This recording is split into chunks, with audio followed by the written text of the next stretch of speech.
wow, I know we're getting to the end of this director's commentary series because here we are at the last of our 87 movie-ish kind of sort of action figures. Yeah, it was an interesting journey, but yeah, it's a reminder that we don't have that many more figures to go till the end of this line. Well, all toy lines must end. Let's jump in. So, in this one in particular, we're talking about Saurod, the sparky lizard reptilian armored predator esque dude on the left. The other one's Merman for those new initiates. So, like Blade and Gwildor before him, he was one of the three 87 movie original characters that was in the vintage line, therefore could be made as part of classics. I know, it gives you a headache thinking about legal rights sometimes. Now, he translated actually pretty easily because it was armor over an existing body. It's one of those things that's brilliant about the Four Horsemen is the way they reuse parts and can create kind of the templated bodies, much like the 82 line used, reptile, human, and beastly. Well, they introduced kind of a reptile skin, I think, around the time of Buzz Off and Whiplash, and that became the base for Saurod here. And yeah, under the armor, it's the same body that Buzz Off had way back in the day. So that's one of the things I loved about this line was clever part reuse. All right. So, of course, yes, people would have wanted more figures from the 87 movie. I still want more figures from the 87 movie. Why was this an issue? Why is it still an issue? I don't know if it's still an issue, but it actually went back to, well, the creation. These were original characters created for the movie specifically to be killed off because Mattel originally didn't want any main characters to die on screen. Now, Saurod had lots of other appearances in Mattel content, albeit on card backs, albeit in, well, cross-sells and mini comics, and even some of the comics in the UK comics featured him because he was a kind of tail-end character. So with all of this reference, you'd think it'd be really easy for us to have access to it, but no, unfortunately, it was one of those weird things. We could only make the toy not based on the movie, not based on concept art, not based on the mini comic, but based on the vintage toy only. So basically, that was our reference point. We could do an update of the toy, not an update of the character from the movie or an update of any other version. So ideally, that's what you were getting. So yeah, a character that was created just to be killed off, especially when like he was like the coolest of them. Why was he killed? Like kill Blade. No, just kidding. Anthony's gonna come after me with a whip if I say that. All right, let's get back to the figure. So yeah, it was a long journey. Now, created by William Stout, who did the concept art along with Ralph McQuarrie for the 87 movie, and he had ownership rights of the character, but not of the toy or of the...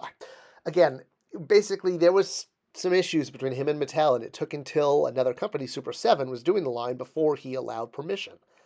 And one of the cool things about the fact that Saurod was designed for the movie in order to be killed off is we have all this concept art, kind of like how in 82 we had concept art of the original characters. And, you know, there is concept art that continues at the line, but not as deep, I think, as the 82. But when we get to Saurod, because he was specifically needed to be designed as a cool character who would look awesome and be remembered by dying, I suppose, a lot of work went into him, which means we have a lot of concept art. He went from going back and forth between fully armored and alien to being fully crocodilian or reptilian or dinosaurian, however you want to say that. But yeah, kind of that sci-fi dinosaur. I mean, heck, it could have even been a ride-on. That would have broken the tooling budget right there. I'm definitely glad they didn't go in that direction. But yeah, the final look is very iconic, and it's very 80s. It's got that very 80s, you know, alien, predator, you know, monster movie feel, which is one thing I love about it. I mean, I wouldn't have minded a giant monster version, but, you know, there's plenty of toys that look like that. I'm looking at you, Fin Fang Foom. All right, so yes, that meant, even though there was all those concepts and all that cool versions, it was the toy that we were referencing. So fan favorite could actually get in the line, unlike, you know, being able to do, well, any other characters from the movie, including the leads. So, or even a version of He-Man. So it was a frustrating tie-up, but I was really proud we got to him because he was one of the original toys, and the goal was to get to everyone who had a toy in the original lineup. And we knew he was a fan favorite, again, because, you know, lots of fan art. I should also note it that the electricity that he spit, it violated the whole, well, like that stupid Sith rule of two thing they have. I had a rule of two, which was that every action figure needed to come with two accessories because, well, I wanted to cut one in movie year. So Saurod was supposed to have a giant electricity thing that you would attach that would recreate visually his old action feature. We weren't obviously going to make it spark.